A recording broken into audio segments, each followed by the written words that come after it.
Hi, everybody. Welcome to the Entrepreneur live stream. I am Jillian Sidoti. I am joined by Nate Dodson, and What's we going are on?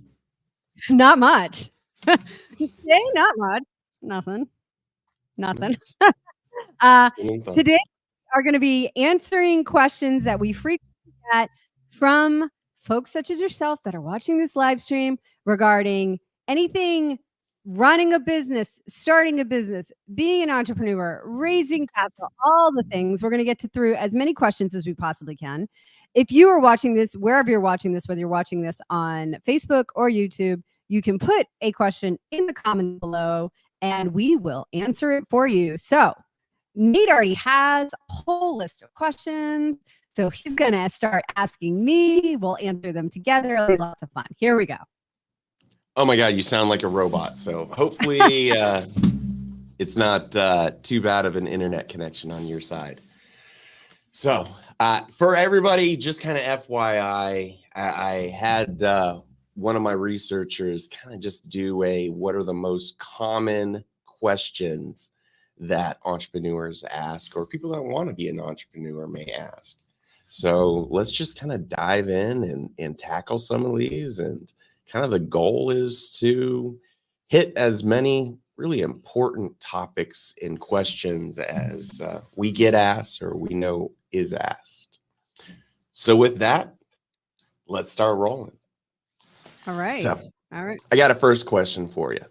Sure. And it's actually something I get asked all the time because of the legal services, being a transactional business and investment lawyer. The question always comes up, does a entrepreneur always need to be innovative, like the innovator through their company? It's interesting that you say that, because I'd actually say innovation is second to operations. Okay, so does an innovator always have to be? Let me rephrase that. Forget that. Let me rephrase it. Does an entrepreneur stepping back? Does an entrepreneur always have to be innovative? And my answer to that is absolutely not. As a matter of fact, innovation is only good if you have your operations in lockstep with that innovation. So, I mean, Nate, you know this, I know this. We've both met so many people who had the greatest idea ever and had failure to launch, right? So innovation, it's like that saying by Thomas Edison, it's 90% perspiration and 10% inspiration. And that's true with the entrepreneur. I would say it's 10% innovation and 90%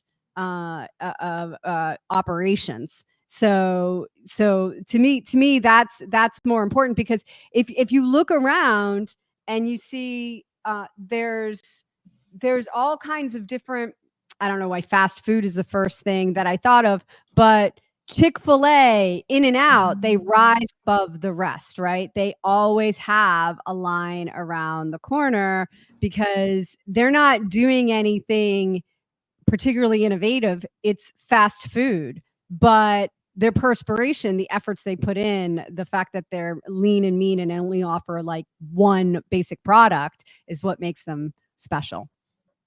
So from my understanding, the classic chicken sandwich that we all know actually was invented by Chick-fil-A. No. That's what I understand. I don't know if it's just one of those rumors, but in terms of innovation, actually fast food has been huge. There was no fast food until McDonald's. I don't know if you ever saw that movie, The Founder, of just how scientific everything is. He was the worst. It was I think it was a Michael Keaton movie, right? It was. And oh God, you never wanted to go to McDonald's again, not because it's terrible food that's terrible for you, but because, Ray Coke. I think that was his name. It was a little different than that, but close enough. Yeah, I don't remember. Anyhow, Ray Coke, or Kroc, Ray Kroc. Thank you. That's it. Thank you, Google. Ray Kroc was, the guy who started McDonald's, but he didn't really start McDonald's. The McDonald's brothers started McDonald's. And then, this guy Ray Kroc came in and said, "Oh my God, I'm going to franchise you guys. We'll make so much money. It's going to be amazing." And Ray Kroc did do that, but then he basically stole McDonald's from the McDonald's brothers, including the name. So the McDonald's brothers could not even use their own name for their own business. It's actually, I'm laughing about it. I should not laugh about it because it's a terrible story. And Ray Kroc was not a good man, but that's my opinion. You know what? Love and war. And, sometimes some of the best entrepreneurs are unbelievably cutthroat. However, at least in my opinion, taking an approach of abundance is much better for you, your team, just kind of those positive feelings. And what I mean by abundance is there's not only just enough for everybody, but by helping one another, you both actually end up ahead of where you would be, creating that synergy. So I think that being cutthroat actually is a huge step backwards, even though there's a lot of very successful people that do it. Oh, absolutely. Listen, there's a lot of, but what's success? Success is like you're on your deathbed and are you happy about what you did with your life, right? Like, do you feel good about what you did with your life? And I remember an old partner of mine said to me once, at a particular time where I was getting pretty not nice in terms of our competition. And I remember he said to me, Ian, there's enough business for everyone. And then and to add to that, he didn't say this part, but to add to that, and if there isn't enough business for everybody, you're in the wrong business. Go do something else. Right. So you just totally like robot froze up with that attitude that there's enough business for everybody. You know what? I blame Elon Musk because I now have, I have Starlink, so I can't even help with it anymore. Oh. Well, hopefully it's a momentary blip. Actually, you sound great now. So my last comment to the innovation, I have everybody nonstop. We're going to disrupt the industry. If I hear that another time, I am going to puke. But the reality is kind of like there's more millionaires made in real estate. Some of the best businesses actually are just the good old fashioned, really boring ones because they're tried and true. All of the pricing already builds in a profit margin because that's what other guys are doing. So actually, I'm a huge fan of not only starting those traditional businesses, but start them, set yourself up for success where you can repeat it back to creating those multiple streams of income. It's funny. My brother-in-law is a multi-millionaire from HVAC. That's it. Nothing else. HVAC. Literally started buying restaurants because he needed to do something with his money. I've got a really unique and brilliant marketing strategy when it comes to HVAC. And let's hear it. I was sitting courtside at the Phoenix Suns, just having the time of my life, sitting right next to the bench. And the guy that took me, very similar, unbelievably wealthy off HVAC. He built his entire business by going around to different houses. And, you look at the air conditioner unit, there's always that sticker that says, if you need repair, call this number. He went out and he bought all those phone numbers. Oh, wow. Built-in client base just because, hey, they have an issue. They already know who to reach out to. made millions doing that. How did he buy the? Whoa, like that's mind blowing to me. I thought you were going to say he went around and like put stickers on everybody's ACs. How did he buy the numbers? He made offers to people that had it. I mean, let's be honest, most of those stickers are from the days of the yellow pages. Doesn't even really exist so anymore. those businesses don't even exist. Wow. Okay.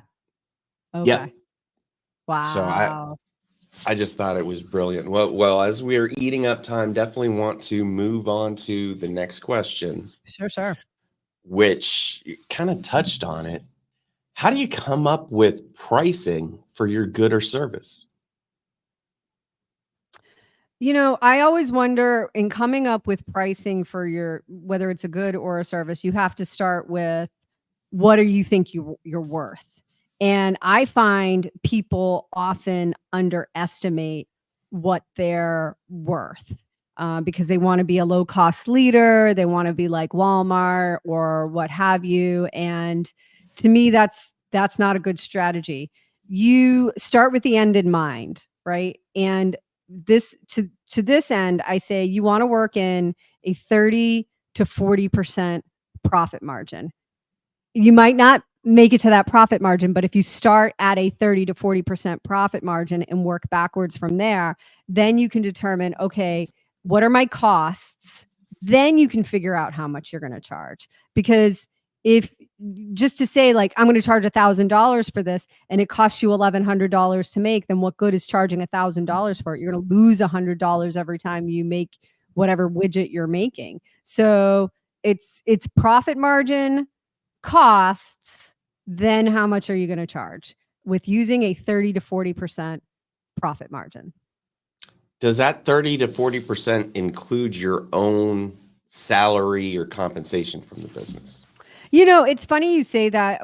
Do you like whether or not you include your salary is relative to how you want to run your business.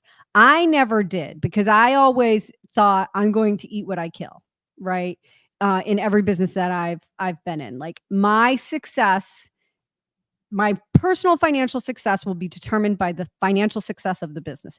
Period. Like my employees are never going to go out. My salary is never going to be an above the line part of the equation. So I always counted my own personal salary in that 30 to 40%. However, the more successful I became, the more I would count my personal, I wouldn't say personal expenses, but things I used for business that were also personal. Car, for example, cell phone, internet at home. I would put those and I would carve out a little expense line for myself separate from my salary or profits or anything like that. And you know, I got up to one point with one of my businesses where I had a $2,000 a month expenditure account because we were so successful and I could do that. I love it. So at least when I started my business, I went out and found long-term contracts that I knew would cover my monthly expenses. And at that point, and like most people, you start out as a solo entrepreneur that really you have to care about yourself first. Mm-hmm. And as you're hiring more people and creating that team, at that point, you really need to make sure that you're still covered. I believe in a pay yourself first. You got to make sure that you're in business because you're looking for profits. And it's important to not get your eye off the prize of we're all here to get ahead. So I think that having a lower profit expectation is okay, as long as you make sure that you're paying yourself a salary or some compensation to ensure that your family is taken care of, that your lights stay on. So at least that's where wise entrepreneurial minds can differ. But I think at the end of the day, it just comes down to where are you and what are you targeting? Can you do it yourself? or do you need to have this team? Yeah. Yeah. So I mean, and the thing is, like, this doesn't have to be rocket science, but you don't want to start with pricing yourself incorrectly. You really do have to do the math, figure it out, be mindful about it. And sometimes you're going to be tempted. Like, I had a client that was you could say, had a little bit of fame. I wouldn't say it was famous. I think that's overselling it. I had a client that had a little bit of fame, and they said to me one time, "Hey, basically, you're lucky to have us as a client. Could you give us a massive discount because you're lucky to have us as a client?" And my response to them was no. No, I can't, because it was going to cost me more.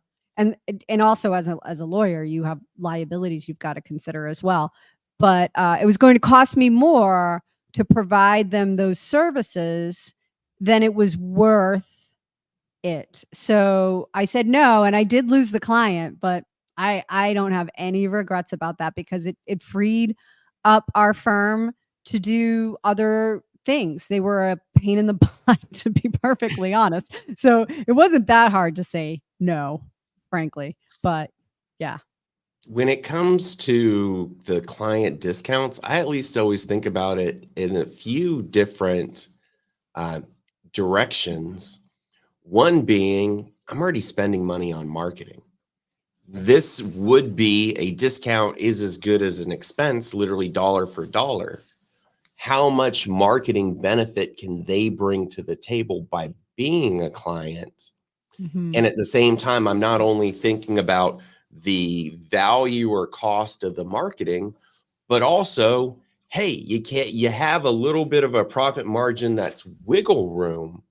But at the end of the day, that profit margin may be what you're using to completely survive. So you have to be, to some extent, protective to make sure that your profit is there. But I do think that you can take into account the marketing expenses that you would already be paying anyways.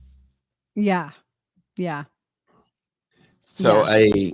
a related question, and just to kind of lead out why I think it's a related question, industry research. If you're starting a business, researching the industry itself, how do you do it and why is it important? And just kind of to tie it into what we were just talking about with pricing, you better be doing your shopping around, looking at competitors. How are they pricing their goods and services? And you don't need to be the cheapest.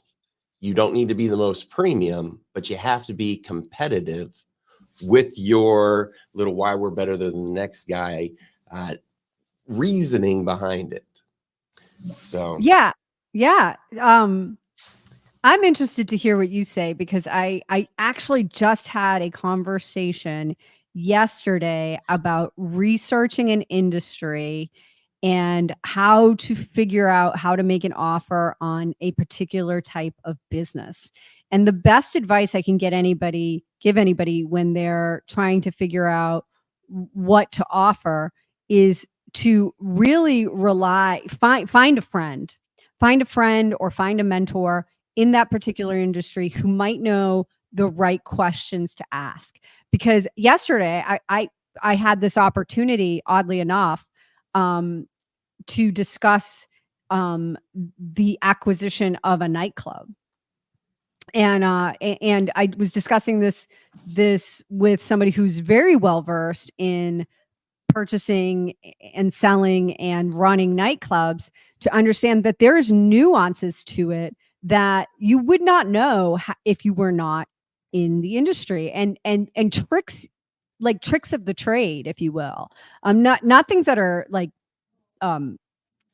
dishonest or illegal or anything like that. I want to be very clear, but things that you're like, well, I can do this. I can sell advanced ticket sales for a show, and I can have that money financed by like a ticket broker, and I can prepay for all my promotion for that show. I mean, like there's things like that that I would have never known as somebody coming in to buy a nightclub. I would have been like, oh, I'm going to buy a nightclub, and now I'm going to book a band, and I'm going to hire some bartenders, and I'm going to make sure I have my liquor license, and I'm going to make sure like everybody has their food handler's card or whatever. But I would never know the tricks of financing a show beforehand or anything like that. And I mean, I'm using the nightclub as an example, but this, you can apply this to any business.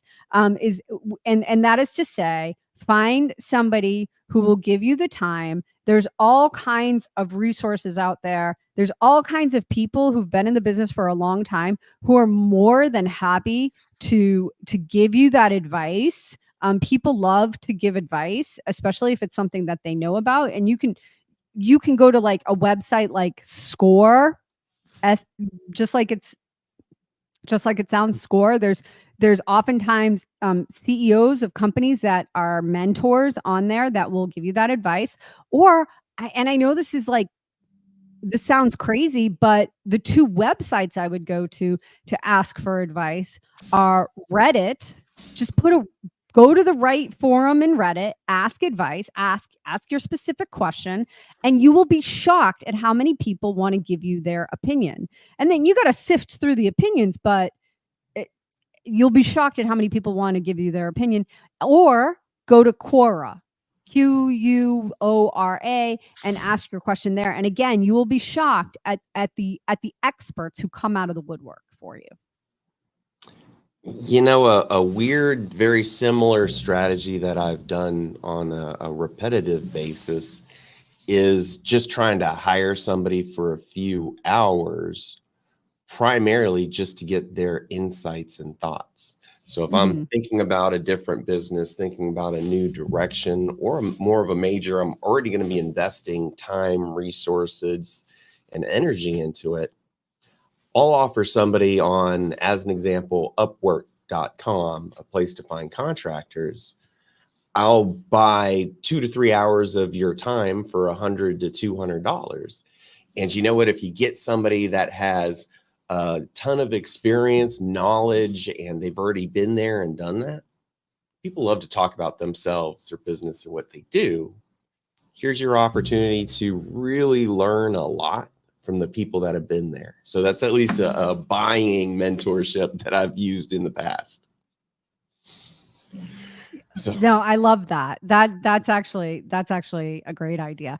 Also, guys, I wanna just take a quick commercial break and encourage you, if you need some assistance. A couple of weeks ago, we gave away some essential contracts for your business. They're still available. You can still sign up for them. You can still get them.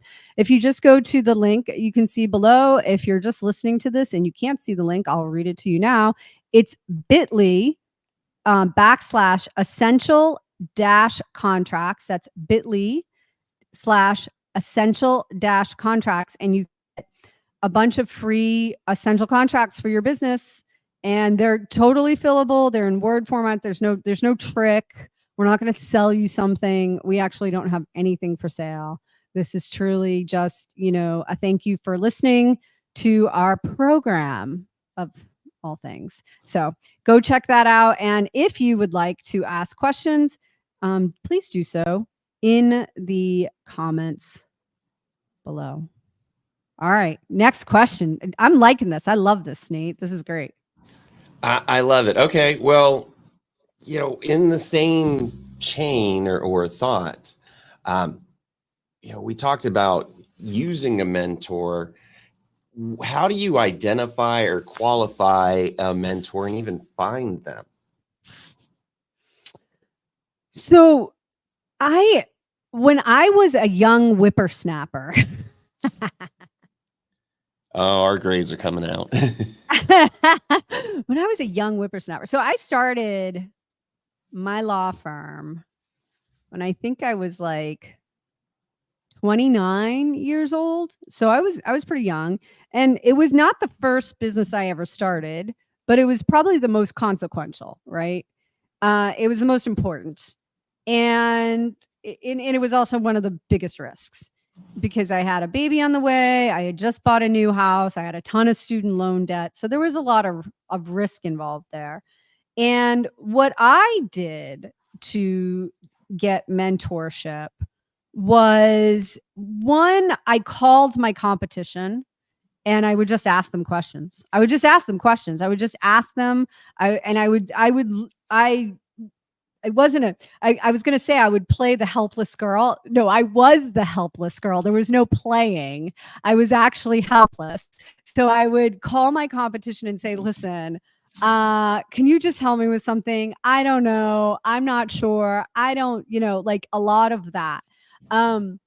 I would also go to local BNI meetings, Business Networkers International. I don't know how popular those are now, because I haven't been into one in such a long time.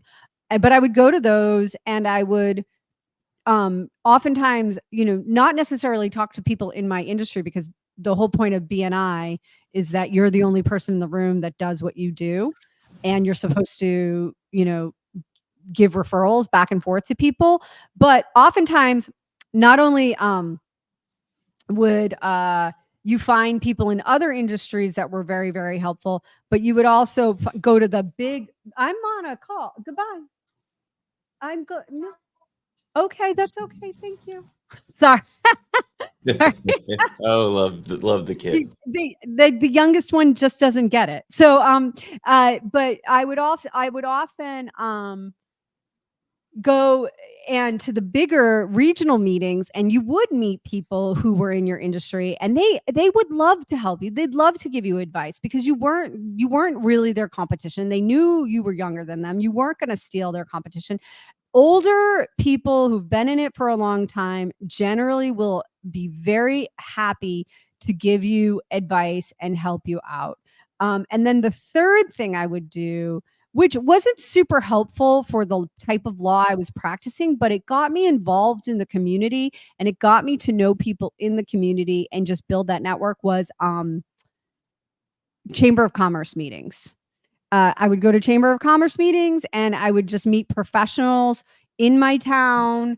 A lot of insurance salespeople, a lot of real estate agents for sure, but I still at least got to hone in on my professional skills and networking, and it got people to know who I was as a person in the community, as a professional in the community. And so then you just that's all relationship building, and then you see them again. So to me, those are the ways that you want to kind of go out and build that mentorship. And if you're afraid to do it in your own town because you don't want to run into your direct competition within your town or what have you, go to a different town. Just go somewhere else. When I love that you brought up networking, and it does come up pretty often because a lot of people don't network unless you're a real estate agent or you're an insurance agent. So I do get asked about networking, and I think the different networking types of groups really provide different types of leads as well. Right. Going to the smaller networking groups, maybe you have professionals from different areas, but there's more intimacy. There's no more connection because you really get to know people, but they all may be in completely different industries. Going to these larger conferences, you may be crossing the country to go to it, but oftentimes they're very specific to an industry. So you can truly get to learn from, hear from, and meet the professionals in the industry that you want to be in. And I love that you brought up SCORE. It's SCOR, either .org or .gov. It's actually related to the SBA. Yep. I was a volunteer there for a while. And so they would look for retired or other CEO, C-suite professionals that really just had the time and bandwidth to help the budding entrepreneurs. And oftentimes we would work with a starting off entrepreneur. They're getting their feet under them, but then meeting every 2 to 3 weeks, just how are things going? What's happening now? What's questions you have? So I'm a huge proponent of networking and mentorship through that SCORE, SCOR, small corporate office organization. I don't even remember what it means. But. Hold on. Now I'm going to look it up. Welcome to SCORE is the, oh wait, nope. Hold on. That's not it. That's supply chain management. We don't need that. We don't need that at all. SCORE. Let me do SCORE SBA. We'll find it. SCORE. Oh no, it's SCORE, score.org. Oh, it does have an Let me well, say. Then never mind. I don't know. Yeah, small business success starts here. And I don't know what it stands for, but it was yes. Small corporate something. I don't know. Anywho, let's see. Oh wait, let me check the about page. SCORE. It still doesn't say. All right. Well, SCORE's impact on small business. It's SCORE. It's score.org, y'all. Look at me. I'm turning Texan, y'all. Welcome to the big state. I do want to say one more thing about networking, because like I said, people don't really understand how to do it. And I was talking to a client that frankly was an introvert. It was difficult for them to put themselves out to the world, but they also didn't understand that networking and that party socialization, it's a skill that you can learn. Not only are there coaches and programs out there to teach you speaking in public, connecting with others, but at the same time, you just have to get out there and do it. And I love what you said, Jillian, of, hey, go the town over. Because you know what? It's just about getting out there and doing it over and over. And like every other skill, you will improve, but you got to practice. Well, that's the thing about BNI was great at helping you hone in on what your message was. Like, what is it that you're trying to tell people? Like, I did BNI for several years, very beginning. I don't think it brought me a lot of business, to be frank with you.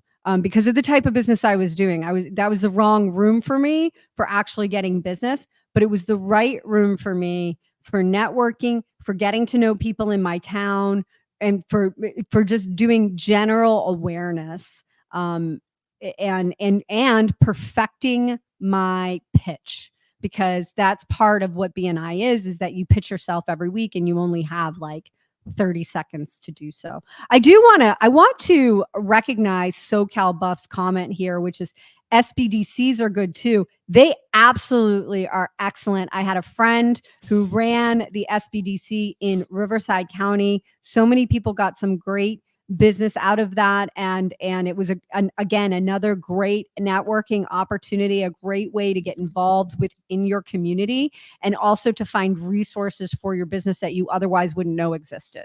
So SBDCs, most counties in the country have an SBDC, is my experience. I could be wrong about that, but most counties have an SBDC. And some towns, like where I was in Southern California, Temecula and Murrieta, both had innovation centers that were in part supported by the town. So you also want to see if those are available to you as well. So, yeah. I love it. Would it be okay if we jumped subjects? I would love that. All right. And I want to jump to a subject that I know you're great at, because this is literally why I purchased your old law firm. Okay. This should be good. Building a brand. How do you, not just kind of the thought process, but there are steps. How do you create a brand for your business? How do you create a brand for your business? I think what people get themselves wrapped up in is like, what colors am I going to do? What's my logo going to look like? All of those things. And that's all secondary. You know, that just gives you recognizability out in the marketplace after a period of time and after a period of work. Your logo usually isn't what people are sold on. Your brand really is about who are you serving and what is the message you're telling them. And so if you want to start off with having a great brand, you need to know who your avatar is or client persona is. And generally speaking, a lot of times people will think it's, you know, strict demographics when it comes to who is your avatar or persona. This is bad thinking. And the reason why it's bad thinking is because it's so much more than 18 to 35 years old male likes to drink beer, right? Like that, it's so much more than that, because you've got to get into psychically into your client or your customer's head. Well, I'll say what I was going to say in a second. But so what is that called? It's called the psychographics. So you want to get into the psychographics of your particular persona or avatar. What makes them tick? What makes them, what emotion do you want to invoke out of your particular avatar?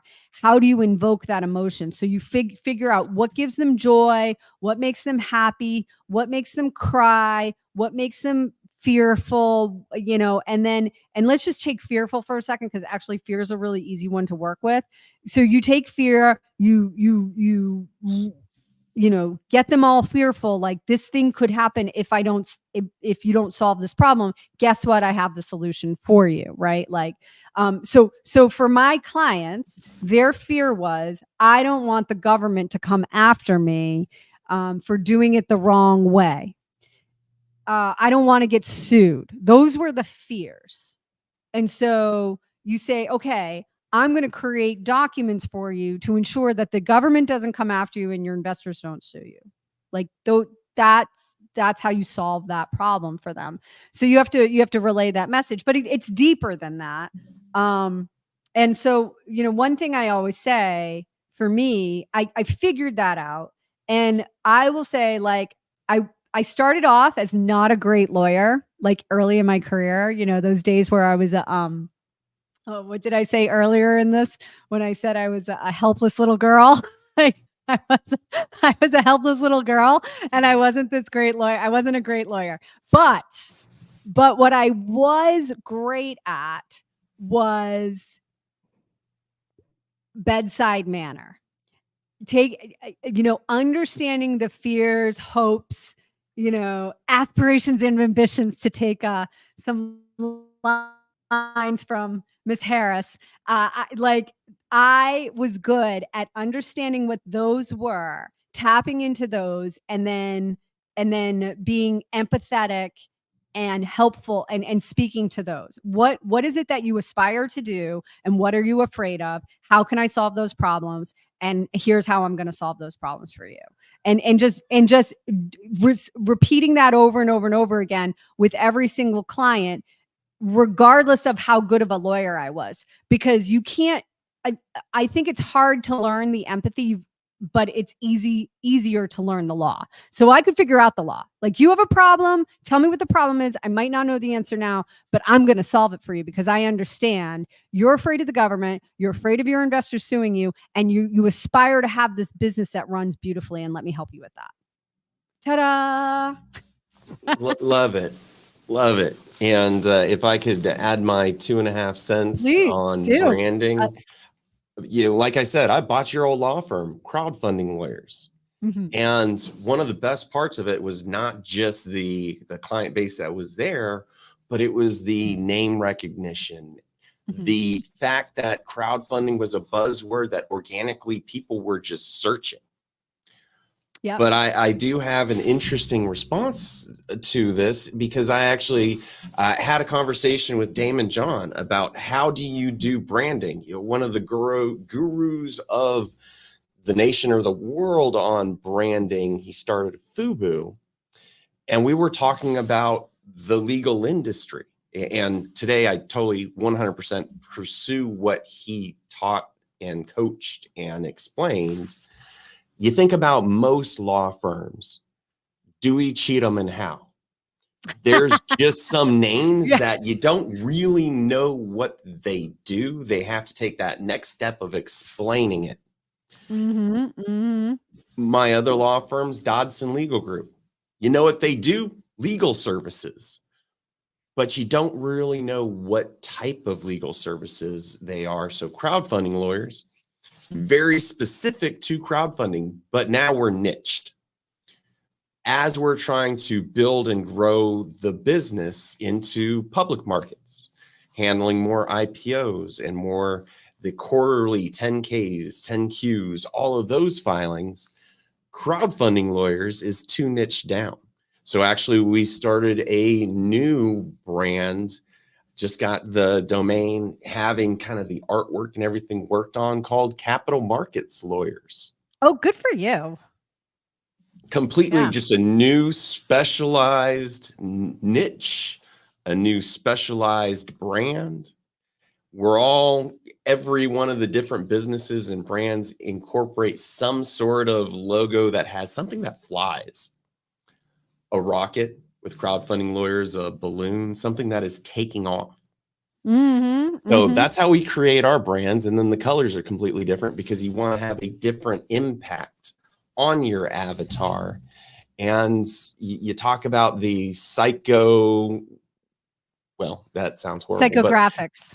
Psychographics, but colors, images, it elicits a certain response from people.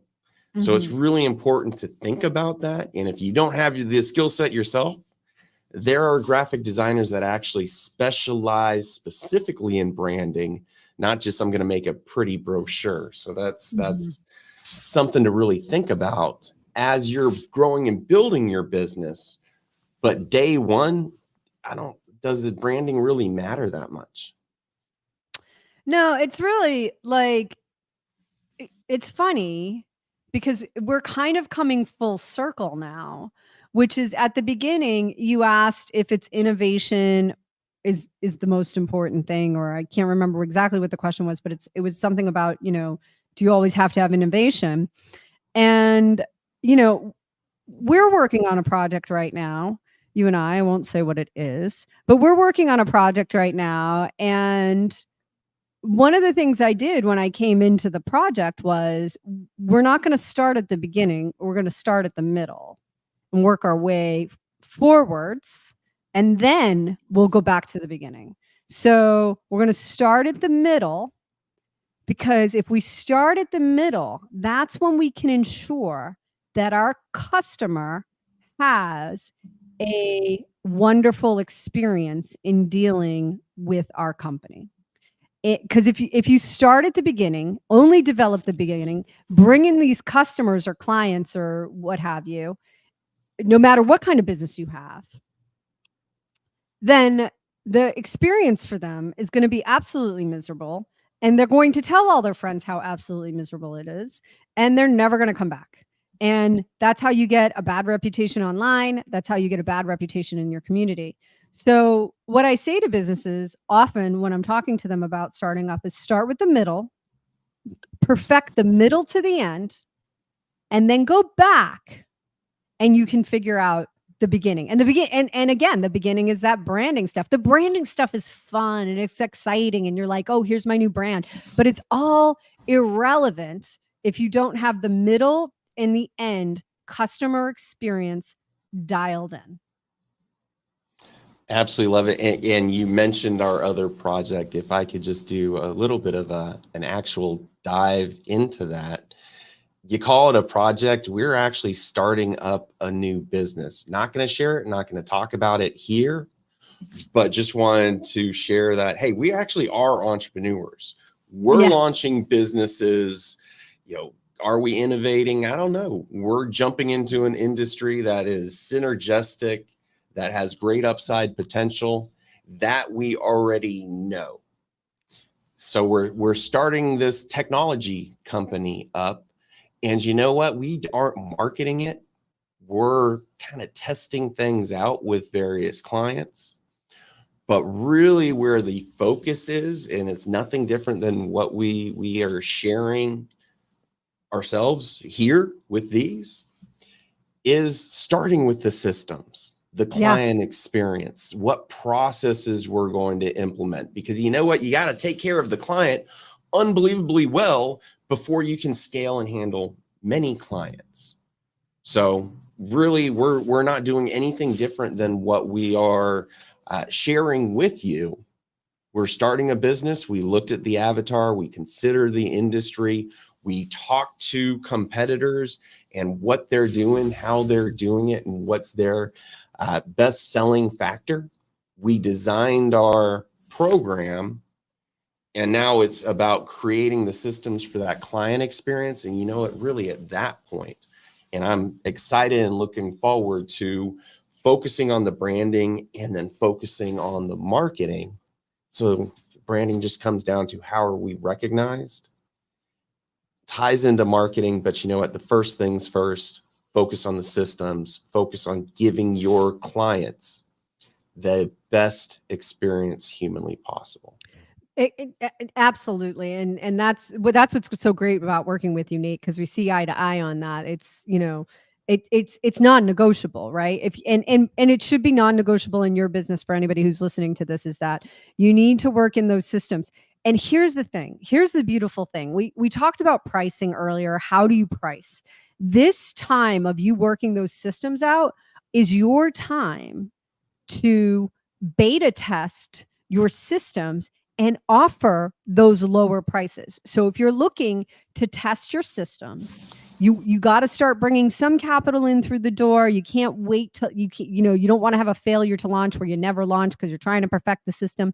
Well, this is your time. While you're working at that middle to end, you can be beta testing in the marketplace if it works, and explain to your customers, we're beta testing right now, and therefore your experience might not be, I wouldn't maybe not use these exact words, but your experience might not be of the highest quality that we hope to deliver someday.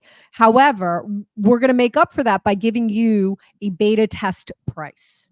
And if you agree to beta test and give us constructive feedback, then we will honor this discounted price. And those are the times where you can have those discounted prices while you're beta testing your systems. So let me give you one big forewarning about exactly what Jillian said. She is 100% correct. There's a concept in marketing called the loss leader, where you're literally giving something away. I hate loss leaders. I hate them. I know, to gain a client. So everything that Jillian said was 100% correct, with my overriding comment of you can't give away the farm. Discounts are wonderful, bringing people in and giving them that, hey, we value you. We want to give you something back for being an early client or being a repetitive client. But you got to remember that you got to keep your lights on. You got to take care of your family. You can't give away the farm. I'm actually not a fan of loss leaders, although I understand all the benefits that they can bring, especially as you're starting up your own business. Mm-hmm. Mm-hmm. Yeah. So, all right. We don't have a ton of time. Let's pick another question, unless you have more that you'd like to share on these topics. No, I'm loving this. I'm loving this. How many questions have we done today? You know what? I am not going in order. We are just jumping around and finding the ones. Okay. Honestly, I had this list of 50 questions, but as I'm looking at it, I'm like, okay, we can talk about this for an hour, if not hours. We'll save that for a long. You nailed it. But hey, if anybody in the audience has a question, you better ask now. We only got 9 minutes left, so this is your chance. There you go. All right, let me ask you about bootstrapping. Mm. And creating that lean startup. There's always costs to starting a business. Mm-hmm. But there's a fine line. Do you bootstrap it? Do you try to spend as little money as possible, or do you accept and dive in feet first, go borrow the money, go work with investors? What do you think, Jillian? I don't know. All right. Like I have mixed emotions about bootstrapping. Like I do believe sacrifices have to be made when you are starting a business. So there's just sacrifices. You're going to make time sacrifices. You're going to make income sacrifices. You're just going to make sacrifices. However, I think bootstrapping to a certain extent is at your own peril. The very first business I started, I bootstrapped, and it failed for no other reason except that I bootstrapped it. Right hand to God, that's why it failed. It failed because I financed the entire thing on my credit card, and even though I had momentum and I was bringing in I was bringing in money. I was not bringing in the amount of money needed to properly run the business. I should have taken a business loan of some sort, or found a business loan somewhere, or saved more money before I went all in, or realized that I needed to spend more to make more. And so I will tell this quick story of how my business failed when I realized my bootstrapping efforts were not working. Was that one of the things I did to bootstrap to go on tour? It was a record label, so we were going on tour, and I bought an RV off of eBay, and that RV, and I bought an RV off of eBay for $1,500, and it looked like the RV from Breaking Bad, and it did exactly what the RV for $1,500 off of eBay that looks like the RV from Breaking Bad should do, which is that it broke down pretty much every 200 miles. And it was never like a breakdown that was like, oh, that was an easy problem to solve. It was always catastrophic. It was always catastrophic until we ended up in Nebraska, and we broke down with a engine that blew up, and we were trapped in a very small town, a town of like 100 people in Nebraska, where Deliverance may or may not have been filmed. I don't know, but or Children of the Corn. It was more like Children of the Corn because we were surrounded by cornfields.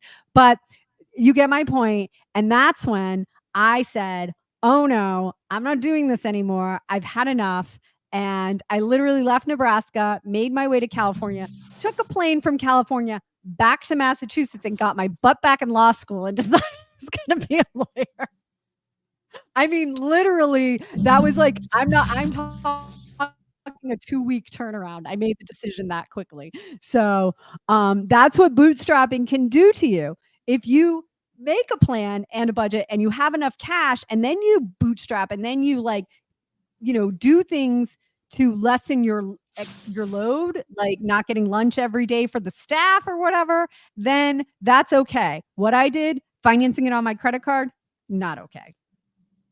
I think it's really interesting that very few people think about what bootstrapping actually is.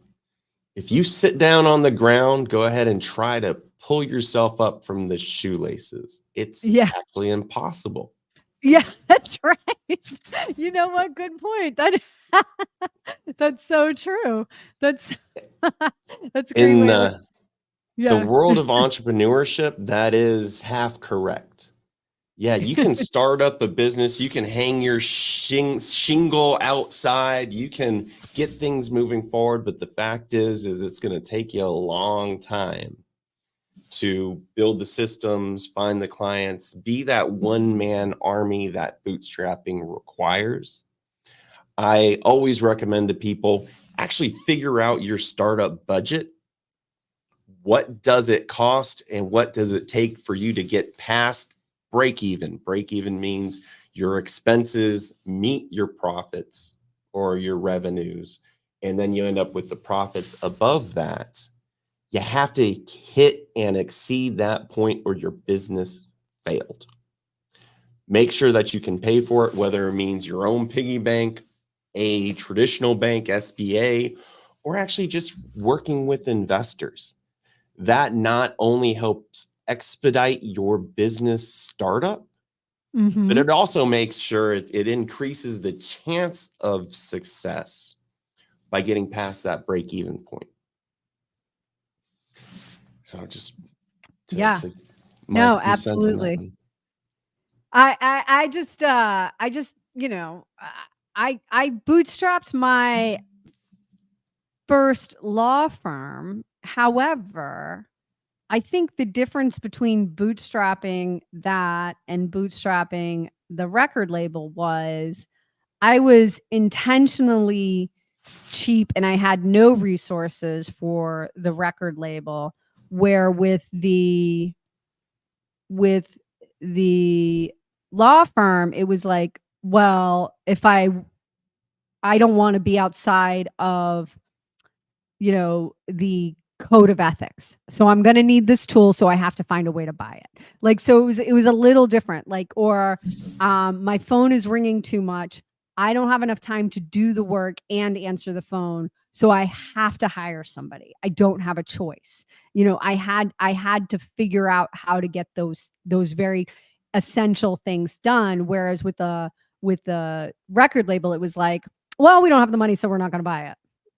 The end. Sounds like a great hobby. It was a terrible hobby.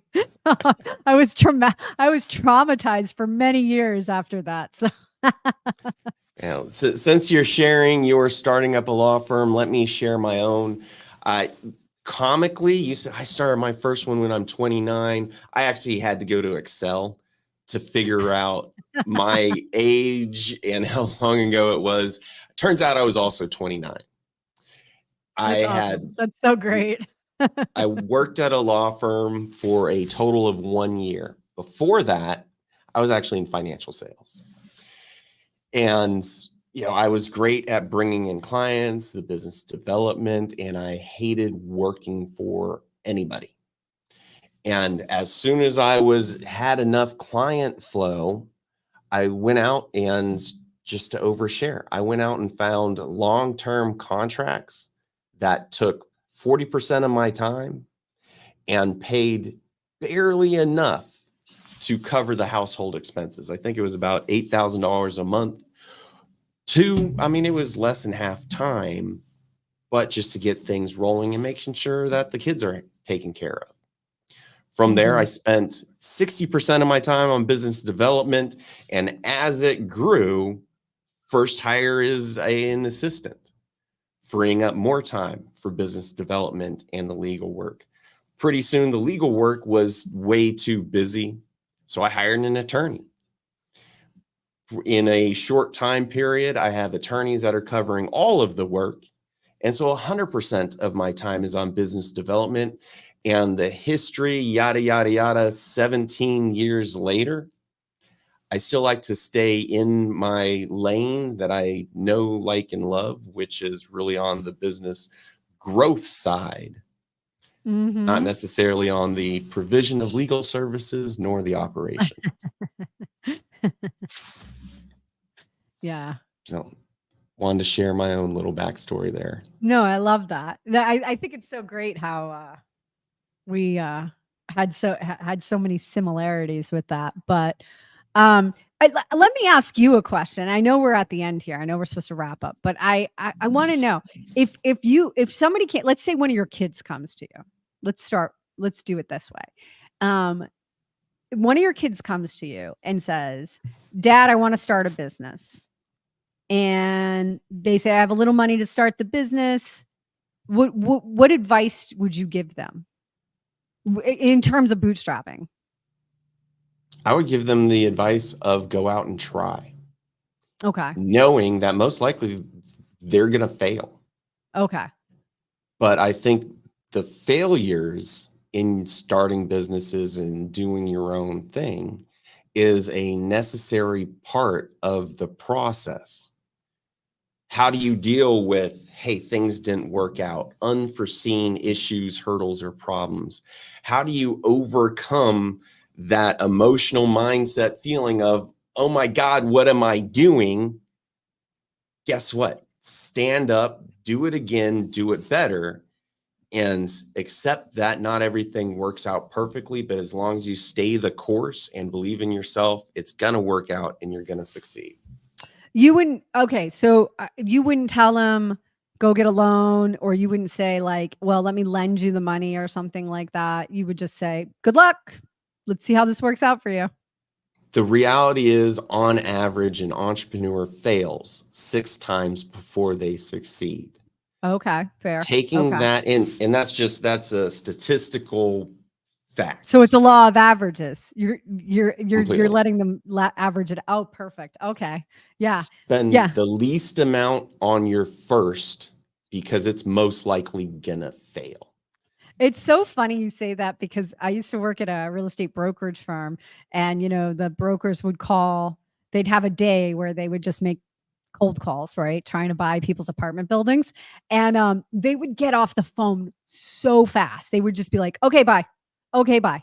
Okay, bye. Like, and I'd say like, wow, like these calls are going so fast, and I remember one of the owners saying to me, yeah, because we figured it out. It's an average of 74 phone calls before you get a yes. So you have to get to 74.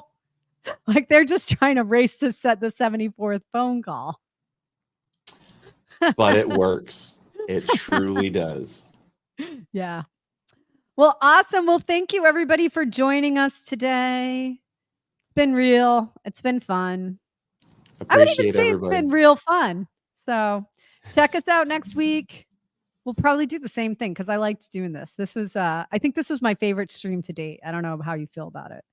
I love it. Well, we can keep it up for a while, and eventually we'll get through all these, and then we'll have to figure and then we'll go back next. Yeah, we'll do it all over again.